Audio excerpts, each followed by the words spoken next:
Hello friends, आप सभी का स्वागत है एक और नए वीडियो में। आज हम लोग डिस्कस करने जा रहे हैं factor affecting the distribution of insulation, यानी कि इंसुलेशन को कौन कौन सा फैक्टर अफेक्ट करता है। इससे पहले वाले वीडियो में एक फैक्टर हम लोग पढ़ चुके हैं जो हमारा एंगल ऑफ इंसिडेंस है, यानी कि एंगल ऑफ इंसिडेंस कैसे हमारा इफेक्ट करता है इंसुलेशन को, वो हम लोग इससे पिछले वाले वीडियो में पढ़ चुके हैं। आज हम लोग उसके आगे वाले फैक्टर्स को पढ़ेंगे और अच्छे से समझने की कोशिश करेंगे। बहुत इंपॉर्टेंट है, उसके आगे आने वाले जो फैक्टर्स हैं उसको आप लोग बहुत ध्यान से देखिएगा और समझने की कोशिश करिएगा, ठीक है।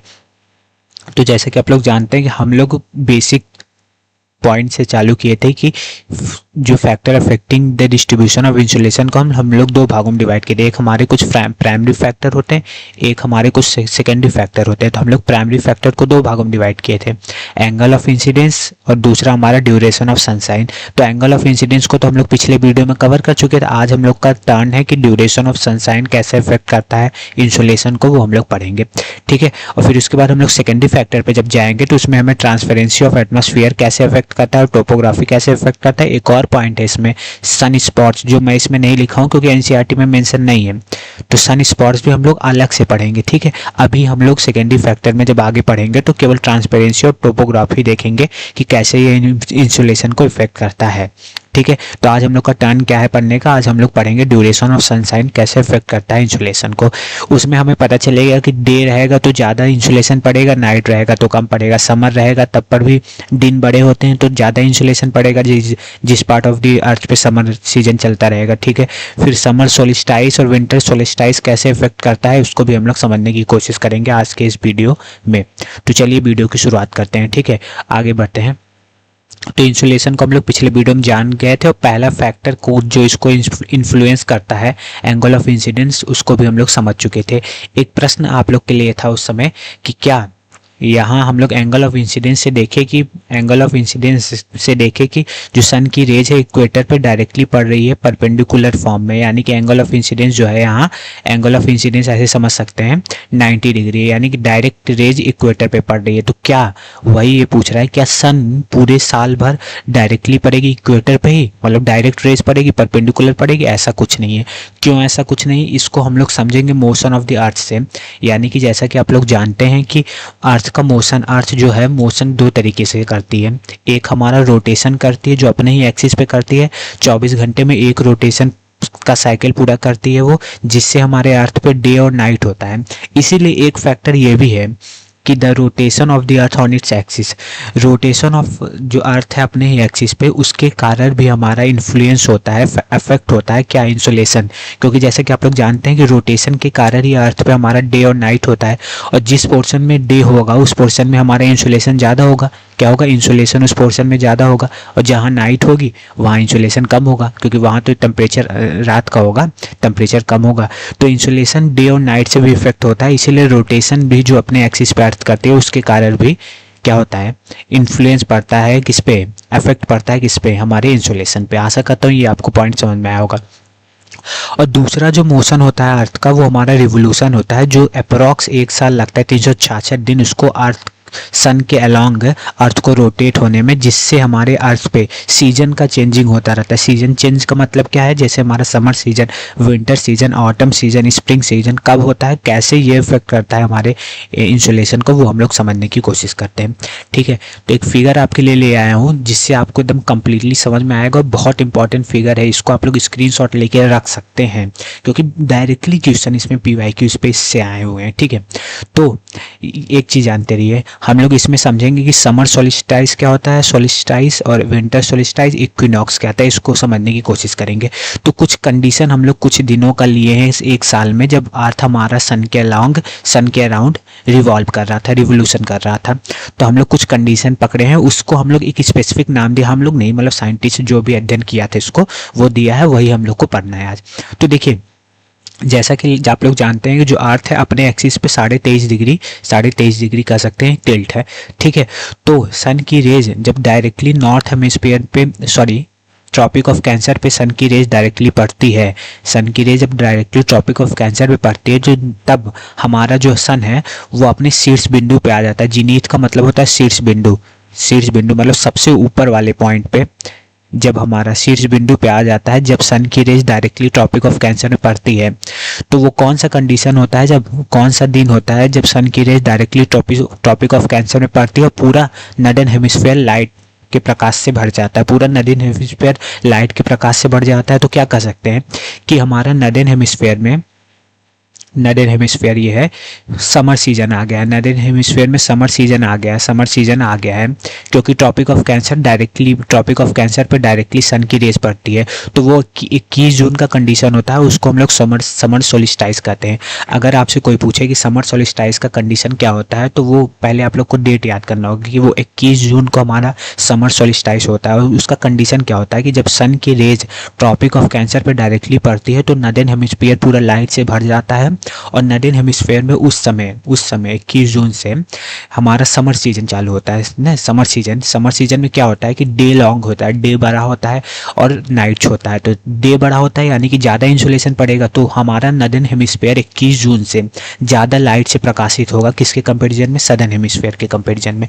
ठीक है, सदर्न हेमिस्फीयर के कंपेरिजन में हमारा नॉर्दर्न हेमिस्फीयर ज़्यादा लाइट से प्रकाशित होगा। तो कह सकते हैं अपोजिट इसका होगा नॉर्दर्न हेमिस्फीयर पे, सदर्न हेमिस्फीयर पे। जब नॉर्दर्न हेमिस्फीयर पे डे बड़ा होता है, नाइट छोटी होती है, तो नॉर्दर्न हेमिस्फीयर पे विंटर सीजन आएगा सदर्न हेमिस्फीयर पे। ठीक है, सदर्न हेमिस्फीयर पे विंटर सीजन आएगा, क्योंकि जब सन की rays directly Tropic of Cancer पे पड़ती है तो हमारा नॉर्दर्न हेमिस्फीयर पे समर सीजन आता है, डे बड़ा होता है, नाइट छोटा होता है। तो इधर उतनी रेज डायरेक्टली नहीं पड़ रही है, किसमें? सदर्न हेमिस्फीयर के पार्ट पे, इसीलिए यहाँ विंटर सीजन आता है और नाइट बड़ा होता है डे के कंपेरिजन में। तो इसी कंडीशन को हम लोग समर सोलिस्टाइस कहते हैं। और कौन सा दिन होता है? 21 जून का ये दिन होता है। अब हम लोग जून से जब सितंबर की तरफ बढ़ेंगे तो 23 सितंबर को एक कंडीशन आता है जब सन की रेज हमारी डायरेक्टली इक्वेटर पे पड़ती है, ना तो ट्रॉपिक ऑफ कैंसर पे पड़ती है, ना ट्रॉपिक ऑफ कैप्रिकॉर्न पे पड़ती है, डायरेक्टली इक्वेटर पे पड़ती है। तो इक्वेटर पे पड़ने के कारण पूरा अर्थ जो है वो इक्वली लाइट डिस्ट्रीब्यूट होता है, पूरे अर्थ पे इक्वली लाइट का डिस्ट्रीब्यूशन होता है। इसी कंडीशन को हम लोग इक्विनॉक्स कहते हैं। और ये कौन से दिन आता है? 23 सितंबर के दिन सन की रेज डायरेक्टली इक्वेटर पे पड़ती है, जिससे पूरा अर्थ को बोल सकते हैं कि मतलब लाइट का डिस्ट्रीब्यूशन समान होता है, सेम होता है। और उसी कंडीशन को हम लोग इक्विनॉक्स कहते हैं। कौन से दिन? 23 सितंबर को। एक हमारा 23 सितंबर को इक्विनॉक्स होता है और एक हमारा 21 मार्च को इक्विनॉक्स का कंडीशन आता है, जब हमारी सन की रेज डायरेक्टली इक्वेटर पे पड़ती है और पूरा अर्थ समान लाइट से भर जाता है। मतलब पूरे अर्थ पे light same equal quantity of sun rays पड़ती हैं, क्योंकि वो डायरेक्टली इक्वेटर पे हिट करता है। तो डिफरेंस क्या है 23 सितंबर वाले में और 21 मार्च वाले में, मैं आपको आगे भी बताऊंगा, बने रहिएगा वीडियो में। ठीक है, और एक कंडीशन और आता है जब हम लोग सितंबर से दिसंबर की तरफ जाते हैं तो 22 दिसंबर को हमारा विंटर सोलिस्टाइस होता है। विंटर सोलिस्टाइस का क्या कंडीशन है? जब सन की rays directly Tropic of Capricorn पे पड़ेगी, सन की रेज जब डायरेक्टली ट्रॉपिक ऑफ कैप्रिकॉर्न पे पड़ेगी तो उसको हम लोग कहते हैं विंटर सोलिस्टाइस का कंडीशन, कि जब सन की रेज डायरेक्टली कैप्रिकॉर्न पे पड़ेगी तो ये जो हमारा सदर्न हेमिस्फीयर है वो पूरा लाइट से भर जाएगा, यानी कि सदर्न हेमिस्फीयर पे हमारा समर सीजन आ जाएगा। और समर सीजन आ जाएगा तो सदर्न हेमिस्फीयर पे हमारा डे बड़ा होगा, नाइट छोटा होगा, और नॉर्दर्न हेमिस्फीयर पे हमारा विंटर सीजन होगा, इसका जैसे उल्टा सदर्न हेमिस्फीयर का। तो यहाँ हमारा नाइट बड़ा और डे छोटा होगा। आशा करता हूँ कि मैं आपको बता पाया होऊंगा। फिर दिसंबर से जब हम लोग जाएंगे, मूव करेंगे मार्च की तरफ, तो 21 मार्च को इक्विनॉक्स कंडीशन फिर आएगा जब सन की रेज डायरेक्टली हमारे इक्वेटर पे पड़ रही है। अब इसकी कुछ और विशेषताएं हैं, हम लोग देख लेते हैं, जो मैं आपके लिए लिख के ले आया हूँ। तो 21 जून का क्या कंडीशन है? 21 जून को हमारा क्या होता है? समर सोलिस्टाइस का कंडीशन बनता है। 21 जून को हमारा समर सोलिस्टाइस का कंडीशन बनता है, और समर सोलिस्टाइस पे ट्रॉपिक ऑफ कैंसर पे डायरेक्टली रेज पड़ती है 21 जून को, जिसके कारण large portion of northern hemisphere जो होता है वो लाइट से भर जाता है, गेटिंग लाइट फ्रॉम द सन से लाइट पाता है। इसीलिए उस रीजन में हमारा समर सीजन चलता है। नॉर्थ ऑफ द इक्वेटर के नॉर्थ पे, यानी कि पूरा नॉर्दर्न हेमिस्फीयर के सेक्शन पे हमारा समर सीजन आ जाता है, जिसके कारण उस पार्ट पे हमारा लॉन्गेस्ट डे होता है और शॉर्टेस्ट नाइट होता है। कहाँ? नॉर्दर्न हेमिस्फीयर पे सेक्शन पे। फिर ठीक इसका अपोजिट सदर्न हेमिस्फीयर पे होता है, शॉर्टेस्ट डे होता है and longest night. Longest night, क्योंकि वहाँ विंटर सीजन चलता है, इसका जस्ट उल्टा। ठीक है, ये 21 जून का कंडीशन है जब जिसको हम लोग समर सोलिस्टाइज करते हैं। ठीक, अगर उसी तरह हम लोग 23 सितंबर को जब आएंगे, जस्ट 21 जून से आगे बढ़ के सितंबर में जब आएंगे, तो 23 सितंबर को हमारा इक्विनॉक्स होता है। इक्विनॉक्स एक ऐसा कंडीशन होता है जब at this position neither of the pole is tilted towards the sun, यानी कि कोई भी ऐसा पोल नहीं है जो सन की तरफ टिल्ट होगा। इसके कारण सो द होल अर्थ जो है एक्सपीरियंस करता है equal days and equal night का कंडीशन।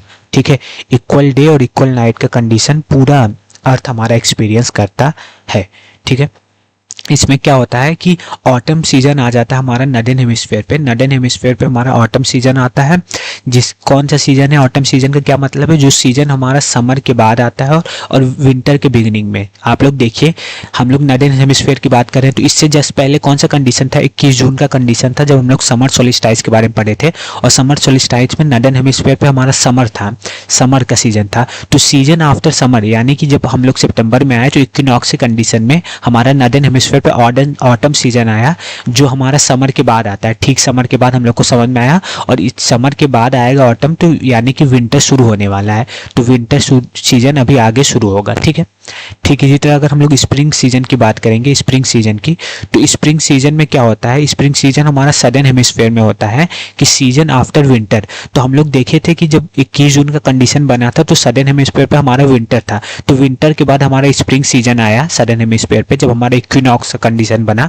और विंटर के बाद हमारा, जब हम लोग विंटर अभी देखेंगे, विंटर सोलिस्टाइज में देखेंगे कि सदर्न हेमिस्फीयर पे समर आता है, तो यानी कि स्प्रिंग सीजन के बाद अभी समर सीजन आना हुआ है। स्प्रिंग सीजन का यही मतलब है। स्प्रिंग सीजन ऐसा सीजन होता है जो हमारा विंटर के बाद आता है और समर सीजन से पहले। ठीक है, ठीक उसी के बाद जब हम लोग जाएंगे 22 दिसंबर के दिन, तो 22 दिसंबर के दिन हम लोग को विंटर सोलिस्टाइज का कंडीशन हम लोग पढ़े थे, जिसमें हमारा सन की रेज जो है वो ट्रॉपिक ऑफ कैंसर पे डायरेक्टली पड़ती है और large portion of southern hemisphere light से भर जाता है, लाइट पाता है, जिसके कारण जो हमारा सदर्न हेमिस्फीयर है वहाँ समर सीजन आ जाता है, वहाँ लॉन्गर डे होता है, शॉर्टेस्ट नाइट होता है। तो देखिए, जहाँ भी सन की रेज पड़ेगी वहाँ जो भी हेमिस्फीयर पे पड़ेगी वहाँ हमारा वो आ जाएगा, समर सीजन आ जाएगा। जहाँ नहीं पड़ेगी वहाँ हमारा विंटर सीजन आ जाएगा। तो समर सीजन का आप लोग कंडीशन तो वैसे भी जानते हैं कि समर सीजन में हमारा डे बड़ा होता है, नाइट छोटा होता है, यानी कि डे जहाँ बड़ा होगा वहाँ इंसुलेशन ज़्यादा पड़ेगा वो हिस्से ऑफ द अर्थ पे, यानी कि उस हिस्से में अर्थ के जहाँ डे बड़ा होगा वहाँ इंसुलेशन ज़्यादा पड़ेगा और जहाँ डे छोटा होगा वहाँ इंसुलेशन कम होगा। तो इसीलिए हमारा डे और नाइट बड़ा छोटा होने से हमारा इन्फ्लुएंस करता है किसको, हमारे इंसुलेशन को। इसीलिए हम लोग इसीलिए उसमें पढ़ रहे हैं, किसमें पढ़ रहे हैं, ड्यूरेशन ऑफ सनशाइन में, यानी कि जितना ड्यूरेशन बड़ा होगा सनशाइन का, उतना डे बड़ा होगा, उतना ही वो इन्फ्लुएंस करेगा हमारे किसको, इंसुलेशन को। आशा करता हूँ कि आप लोग रिलेट कर पा रहे होंगे, बिल्कुल ध्यान से पढ़े होंगे तो बिल्कुल रिलेट कर पाएंगे। एक और कंडीशन बचा है 21 मार्च का, तो 21 मार्च को भी हम लोग इक्विनॉक्स कहते हैं, लेकिन हम लोग देखे थे कि जो हमारा 23 सितंबर वाला कंडीशन था उस दिन भी इक्विनॉक्स था, लेकिन उस दिन क्या था, उस दिन नॉर्दर्न हेमिस्फीयर पे हमारा ऑटम सीजन था, लेकिन 21 मार्च के कंडीशन में हमारा स्प्रिंग सीजन आ गया नॉर्दर्न हेमिस्फीयर पे और ऑटम सीजन हमारा आ गया सदर्न हेमिस्फीयर पे। आशा करता हूँ ये आपको 4 कंडीशन एकदम अच्छे से समझ में आई होगी। सदर्न हेमिस्फीयर, नॉर्दर्न हेमिस्फीयर की जितनी भी कंडीशन से, कब समर होगा कब विंटर होगा, सब कुछ समझ में आया होगा। और विंटर सोलिस्टाइज और समर सोलिस्टाइज के बारे में भी समझ में आया होगा और इक्विनॉक्स के बारे में भी समझ में आया होगा। अब हम लोग स्पेशली पोल्स के बारे में पढ़ लेते हैं कि पोल्स पे क्या होता है। तो पोल्स पे 6 महीने दिन होता है, मतलब 6 महीने लगातार दिन रहेगा और 6 महीने लगातार नाइट होगा। क्यों ऐसा होगा, अभी आप लोग यहाँ से देखें, मैं इस फिगर में दिखा रहा हूँ, आपको समझ में आएगा। थोड़ा सा समझने की कोशिश करिएगा तो बिल्कुल समझ में आपको आने वाला है। हम लोग 21 जून से अगर चालू करते हैं, 21 जून पे जैसा कि हम लोग जानते हैं कि हमारा नॉर्दर्न हेमिस्फीयर पूरा लाइट से भर जाता है, तो सदर्न हेमिस्फीयर पे हम लोग कह सकते हैं क्या, उतनी लाइट नहीं पड़ती। तो हमारा जो पोल का सेक्शन होता है, हमारा सदर्न हेमिस्फीयर पे पोल वाला जो पार्ट होता है वहाँ नाइट होता है इस समय 21 जून से। ऐसा हम लोग शुरू करते हैं अगर 21 जून से, तो 21 जून से हम लोग 23 सितंबर के पास आएंगे। तो 23 सितंबर पे जब आएंगे तब equal part of the earth पे हमारा है, क्योंकि इक्विनॉक्स का कंडीशन है और इक्विनॉक्स के कंडीशन पे हमारे पूरे पार्ट ऑफ द अर्थ पे लाइट पड़ती है। तो 21 जून से हम लोग सितंबर में आएंगे, कितना महीना बीतेगा, जुलाई अगस्त सितंबर, 3 महीने तक यहाँ अंधेरा रहेगा। क्योंकि 3 महीने बाद ही हमारा 23 सितंबर आएगा और 23 सितंबर से हमारा पूरे सरफेस पे, पूरे अर्थ के सरफेस पे लाइट पड़ेगी। तो 21 जून से लेकर 23 सितंबर तक 3 महीने होते हैं। तो 3 महीने हमारा पोल पे अंधेरा रहेगा। 3 महीने तो हो गया, अब 3 महीने और कहाँ आते हैं, तो 23 सितंबर से धीरे धीरे सन नीचे की तरफ मूव करेगा, यहाँ इस साइड मूव करेगा, ठीक है, नीचे की तरफ मूव करेगा। तो इस साइड जो है पोल पे, इस साइड पोल पे सितंबर से दिसंबर तक कितना आता है, 3 महीने इस साइड भी हो जाएगा। तो 3 महीने पोल पे इधर भी नाइट, 3 महीने इधर भी नाइट, बचा 3 महीने। मैं तो बताया हूँ 6 महीने होगा नाइट और दिन। तो आप लोग याद भी कर सकते हैं या तो यहाँ समझ भी सकते हैं। फिर जब हम लोग दिसंबर से फिर मार्च की तरफ आएंगे तो ये फिर बीच में आने की कोशिश करेगा नीचे से सन। तो बीच में जब आने की कोशिश, सन नहीं मतलब ऐसा अर्थ ही टिल्ट करता है, मैं आपको बता रहा हूँ बस ऐसे। तो जब बीच में आने की कोशिश करेगा तो फिर इधर से मूव करने की कोशिश करेगा। तो फिर इस पार्ट पे तब पर भी अंधेरा रहेगा ही। तो 3 महीने प्लस 3 महीने 6 महीने, और इधर भी जब फिर से हम लोग मार्च से जून की तरफ जाएंगे 3 महीने और। तो साल में आप लोग कह सकते हैं कि साल में पोल पे साल भर में 6 महीने साल में नाइट होता है, मतलब अंधेरा होता है, और 6 महीने दिन होती है, ठीक है। ये आप लोग को याद कर लेना है। अगर थोड़ा यहाँ से समझ नहीं आ रहा है तो आप लोग याद कर लिए। और एक चीज़ यहाँ से कंडीशन आप लोग देखिए कि जैसे जैसे हम लोग इक्वेटर से पोल की तरफ मूव करेंगे, हमारा क्या होगा, इक्वेटर से पोल की तरफ मूव करने पे हमारा ड्यूरेशन ऑफ डे और नाइट इंक्रीज होगा। ये भी आपको समझना होगा कि कैसे ड्यूरेशन ऑफ डे और नाइट इंक्रीज होता है। जब हमारे इक्वेटर पे डायरेक्टली सन की रेस पड़ती है तो पूरे पार्ट ऑफ द अर्थ पे बराबर सन की रेस पड़ती है। तो उस दिन हमारा 12 घंटा का नाइट होता है, 12 घंटे का दिन होता है जब इक्वेटर पे डायरेक्टली सन की रेस पड़ती है। लेकिन जैसे जैसे हमारा नीचे की तरफ आता है तो यहाँ पे जो है, यहाँ पे नीचे की तरफ देखें, जैसे जैसे नीचे की तरफ आता है तो ऊपर हमारा 0 घंटा मतलब वो अंधेरा हो जाएगा, 24 घंटे पूरा अंधेरा ही रहेगा, ठीक है। ऊपर की तरफ जब हम लोग मूव करेंगे और नीचे की तरफ जब हम लोग आएंगे तो 24 घंटा हमारा क्या होगा, दिन होगा, ठीक है। तो आपको याद करना है, ये भी आप लोग याद कर लिए अगर कंफ्यूजन हो रहा है कि ड्यूरेशन ऑफ डे और नाइट क्या होता है, डिफरेंस बढ़ता है। जब जैसे हम लोग इक्वेटर से पोल की तरफ आते हैं तो डे और नाइट का डिफरेंस हमारा बढ़ता है। और इसी को जो अर्थ का मूवमेंट हो रहा रिवॉल्व कर रहा है, जैसे हमें प्रतीत हो रहा है कि सन का मूवमेंट हो रहा है, इसी को हम लोग अपैरेंट मूवमेंट ऑफ सन कहते हैं।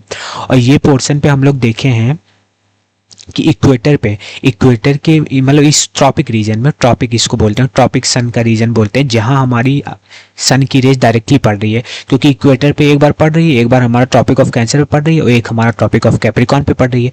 तो ये पार्ट जो ऑफ द अर्थ जो है हीट सरप्लस है, यानी कि यहाँ पे हीट ज़्यादा एब्जॉर्ब होगा, मतलब यहाँ पे हीट ज़्यादा, इंसुलेशन ज़्यादा पड़ेगा, और ये पोल साइड पे इंसुलेशन कम पड़ेगा, तो हीट डेफिसिट है।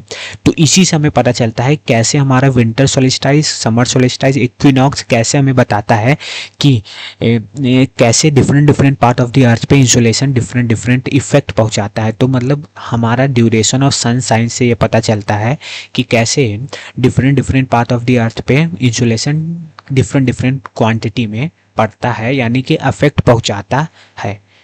तो duration of sunshine insulation पे अफेक्ट डालता है, ये हम लोग इससे सिद्ध कर चुके हैं। तो आशा करता हूँ कि आपको वीडियो अच्छा लगा होगा। कुछ अगर कंफ्यूजिंग पार्ट होगा तो आप लोग याद कर सकते हैं। जैसे एक कंफ्यूजिंग पार्ट हम लोग समझ सकते हैं कि पोल पे 6 घंटे दिन और 6 घंटे नाइट, अगर आप लोग कहेंगे तो एक सेपरेट वीडियो मैं इस पर बनाऊंगा और आपको समझाऊंगा, ठीक है। जरूर प्रयास करूंगा एक सेपरेट वीडियो बना के, ठीक है। अभी आप लोग याद करिए कि दिन 6 घंटे मतलब 6 महीने डे होती है पोल पे, 6 महीने नाइट होती है, ठीक है। अब एक चीज़ और आपको याद रखना है कि जैसे जैसे हम लोग इक्वेटर से पोल की तरफ जाएंगे, इक्वेटर से पोल की तरफ डे और नाइट के बीच का जो डिफरेंस होगा, जो अंतर होगा वो बढ़ता चला जाएगा। कैसे होगा इसको भी मैं आपको एक सेपरेट वीडियो में बताऊंगा, ठीक है। तो आशा करता हूँ ये दूसरा पॉइंट कि ड्यूरेशन ऑफ सनसाइन कैसे इंसुलेशन को इफेक्ट करता है, विंटर सोलिस्टाइज, समर सोलिस्टाइज, इक्विनॉक्स क्या होता है, सब कुछ आपको समझ में आया होगा। तो वीडियो कैसा लगा कमेंट करके जरूर बताओ। तो वीडियो को लाइक एंड चैनल को सब्सक्राइब जरूर करिए। आगे हम लोग सेकेंडरी फैक्टर के बारे में पढ़ेंगे, ठीक है। धन्यवाद।